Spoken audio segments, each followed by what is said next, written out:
Every member in this house is a leader, Honorable Speaker. Take your seat. Kenyans watch in horror, Honorable Speaker. We have seen the head of state, Honorable Speaker, talking about exemption, Honorable Speaker, of pay for the Kenyans earning below 30,000 Kenyans.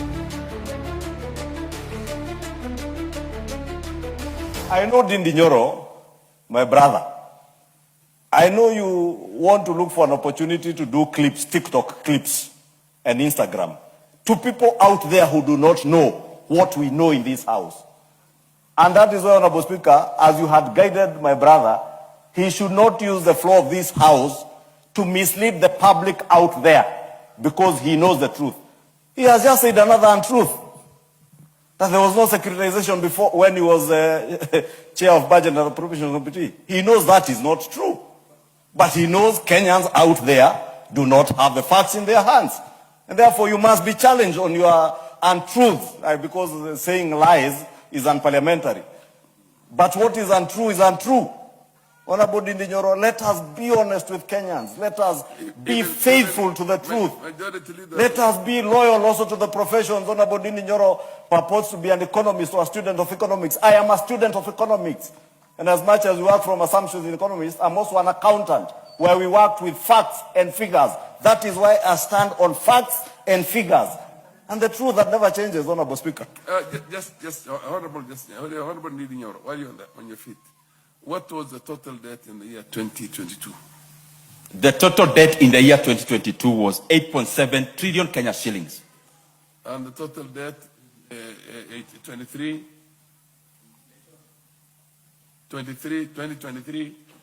I know the current.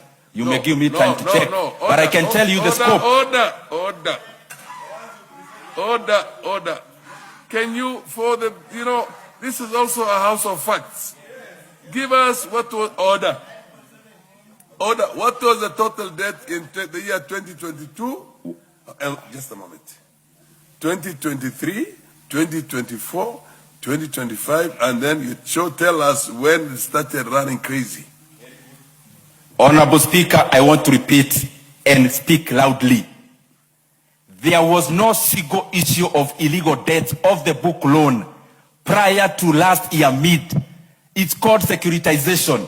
There was no single one when I served Kenya as the chairman of budget. Secondly, my brother Kimani Ichung'wah, it is also good for you to be truthful to yourself. The reason why we debate... Order. The chair is the one which is seeking clarification for the benefits of the wider house and the nation out there. I want somebody to tell me what was the total debt 2023, 22, 23, 24, 25. And then you show me where things started going nuts. Yes, go ahead, Honorable. You might be able to shed lights on that. Honorable Speaker, as I said, my brother from Kiharu thinks, you can fool some people sometimes, but you cannot fool all the people all the time. And I had to come back from my office because I listened to a lot of untruths. You are asking a specific question. Yes. My brother is avoiding answering the specific question because he knows for the 2 years he was the chair of the Budget and Appropriations Committee, we were still borrowing. Number two, Honorable Speaker, in trying to fool people, he's now talking about securitization. I would challenge the Honorable Ndindi Nyoro to show us in this Public Debt Committee's report where the issue of securitization is in their report. Because the issues, when I listened to the mover, the Honorable Adan move, and the second, the member for Baringo North, they were speaking about the fiscal deficit. That is as a consequence of what we have already budgeted for as a house, including projects in Kikuyu constituency, in Kiharu constituency, and in all our constituencies in the country, Honorable Speaker, including the teachers that we are paying for the 100,000 teachers we have recruited. And not to mention the school capitation that the member for Kiharu was trying to incite the public out there again on. That school capitation money has been provided for here. And he knows the revenue estimates as they are. And he has been there, Honorable Speaker. Therefore, let him answer you, Honorable Speaker, the specific question. Honorable Ndindi Nyoro, order. Can you take a seat? Order. The total public debt as of June the year 2024 was 10.56 trillion. The year? 2024 June. If my memory serves me, you were then the chair of the budget committee. And then we will have the other one, you can find out exactly what was the total debt again in the year 2025, the same time. But you can see there's already well over 2.something trillion from 2022 to 2024. So the borrowing even then was in excess of 1 trillion per year, as you put it right now.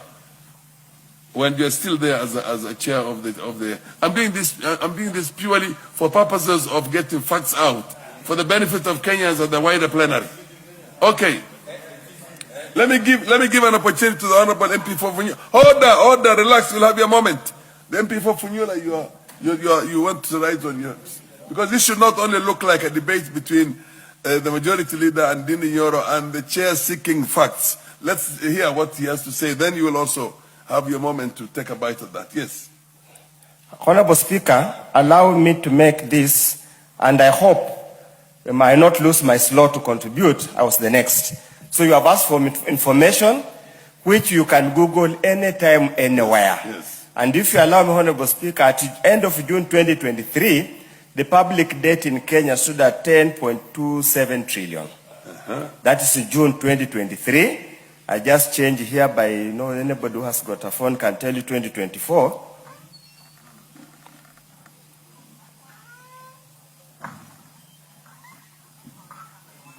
At the end of 2024, allow me to keep on checking.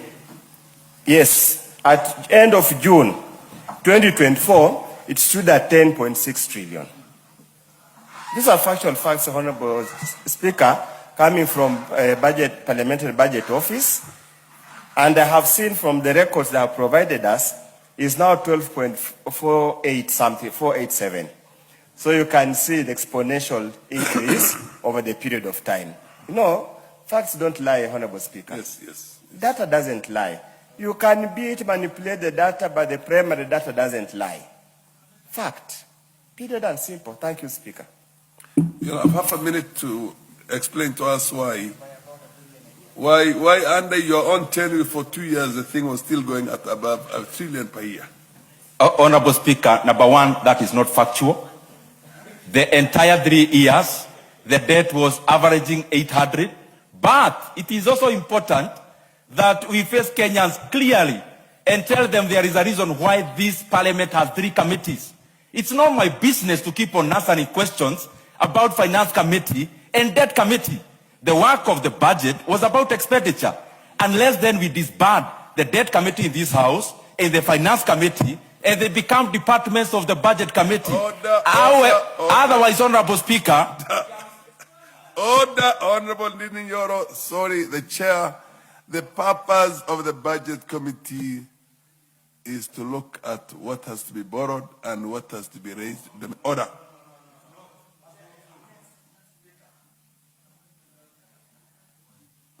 Yes, now you contribute. I think let's stop this.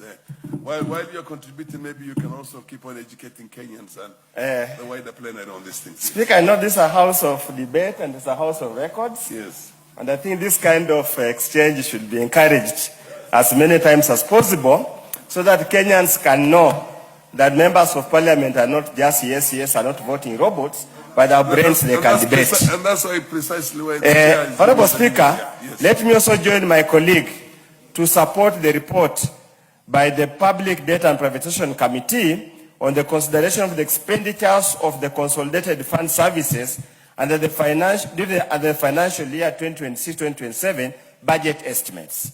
Honorable Speaker, allow me to start by reading verbatim the report of the committee, paragraph